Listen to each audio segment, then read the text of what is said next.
Hello. Hello. हा साहेब, कदम बोलायलो. हा बोला. जय महाराष्ट्र. साहेब, जय महाराष्ट्र साहेब. आमचा पेशंट होता MGM ला. कुठं? MG hospital. हा एम बर. तर त्याचं बिल ना 280 झालं साहेब.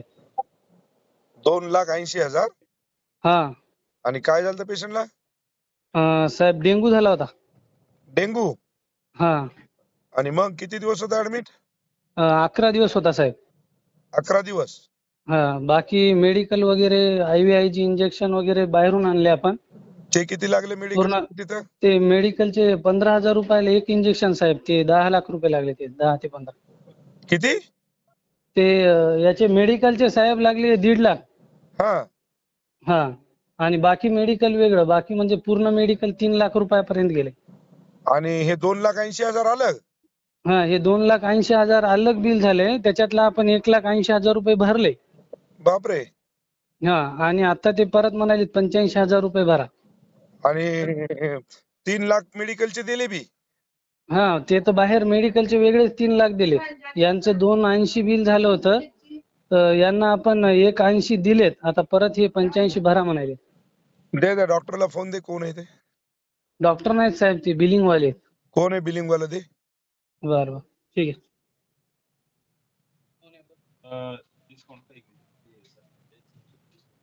हे एकदा साहेबाशी बोला ना. 2 मिनिटं इकडे फोन चालू आहे सरांचा. 1 मिनिट साहेब, बोलायलेत ते. हा चालू ठेव. सर, मला डिस्काउंट किती सांगितलं होतं? असं 21,573 सांगितलं. सर एकदा बोला ना इकडं. अरे साहेबाचा फोन आलेला आहे, थोडं 2 मिनिटं. अरे आमदार बांगर बोलायलेत म्हणाव. बोला इकडं, ते बोला स्पीकरवर केलाय. अरे आमदार बांगर बोलायलो. सर 2 मिनिटं सर. 18शी बोलतोय. बर दे दे. बोलणं झालं की बोल लवकर जरा.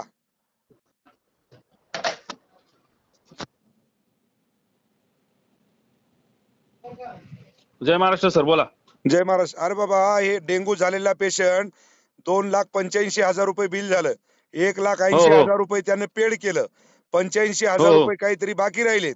त्यांनी मेडिकल 3 लाखाचं घेतलंय आतापर्यंत.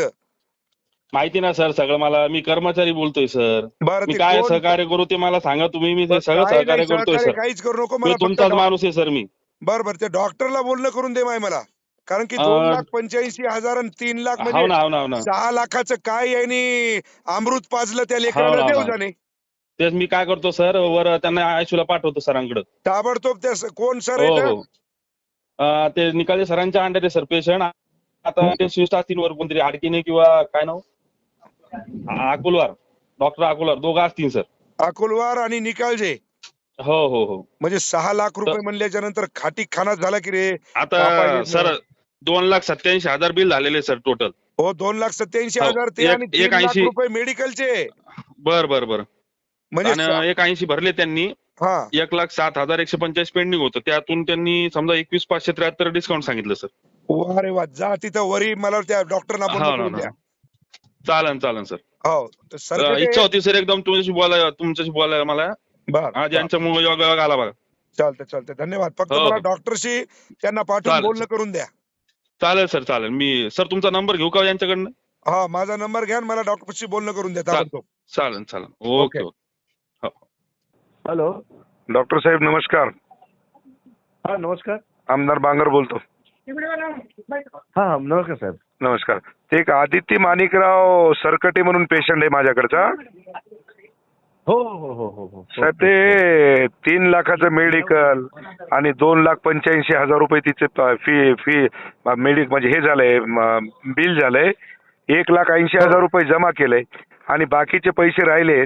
तर मला वाटतं आता 10 दिवसाचे म्हणजे 6 लाख रुपये डेंग्यूच्या पेशंटला किती पद योग्य आहे हो? आता तुम्हाला माहित नाही त्याची कंडिशन.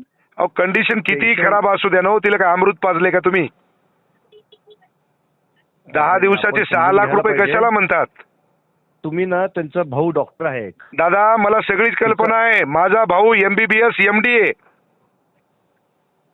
त्यांना ना इम्युनोग्लोबुलिन नावाचं एक इंजेक्शन द्यावं लागलं. 3,05,000 रुपये आम्ही मेडिकलचे दिले साहेब.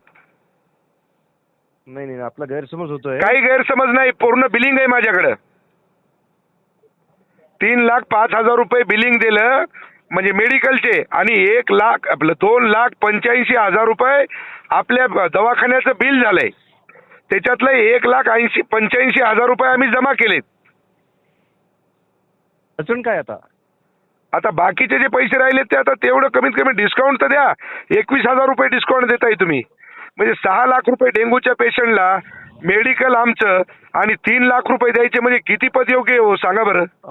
नाही नाही नाही नाही, आपण आहे ना, आता आपण फोनवर बोलतोय, हा ते जरा बोलणं आपल्याला, एक तर पेशंट अतिशय गंभीर होता, व्हेंटिलेटरवर होता. अहो किती Ventilator होता. व्हेंटिलेटर असू द्या ना, रोजचे किती रुपये लागायचे त्याला मेडिकलचे सोडून.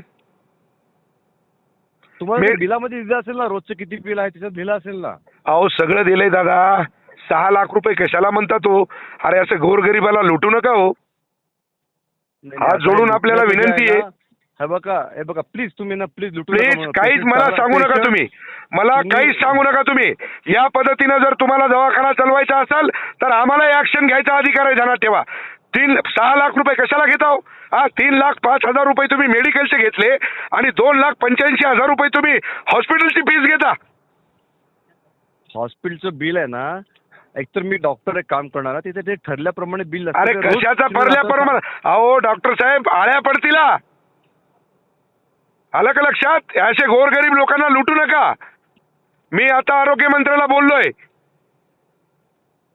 हे योग्य नाही, तुमचं ध्यानात ठेवा. म्हणजे जेवढं मोठं युनिट तुमचं हॉस्पिटल म्हणजे तुम्ही लोकांना लुटायसाठी केलंय का? ह्याला लुटणं कसं काय म्हणणार? पेशंट चांगला झाला, बरा अरे झाला, पेशंट चांगला झाला तर पैसे घेण्याची काही पद्धत असती ना हो. हा अहो जे ठरलं, आता तुम्हाला कल्पनाच नाही पेशंट किती सिरियस होता. तुम्ही बोलताय ना. अहो किती तुम्ही मला पेशंट. काय वाटतं, पण नातेवाईकांनी मला बोलले ना, त्यांनी सांगावं की आम्ही लुटलंय किंवा आम्ही अहो मी त्यांचा नातेवाईक आहे हो. माझ्या मतदारसंघातला पेशंट आहे तो. नाही, मग तुम्ही मला अधिकाने फोन केलात की त्या पेशंट आपण दुसरीकडे शिफ्ट केलं असतं त्यांना. अहो कुणीकडे पेशंटला शिफ्ट केलं असतं, पण ही पद्धत आहे का? अहो ज्या वेळेस दुःखाची घटना येते ना, त्यावेळेस माणूस अंगावर सगळं. तुमचं म्हणणं काय आहे? माझं म्हणणं एवढंच आहे की ते बाकीचे जे पैसे येतात ते घेऊ नका. बरं ठीक आहे, करा तेवढी मदत.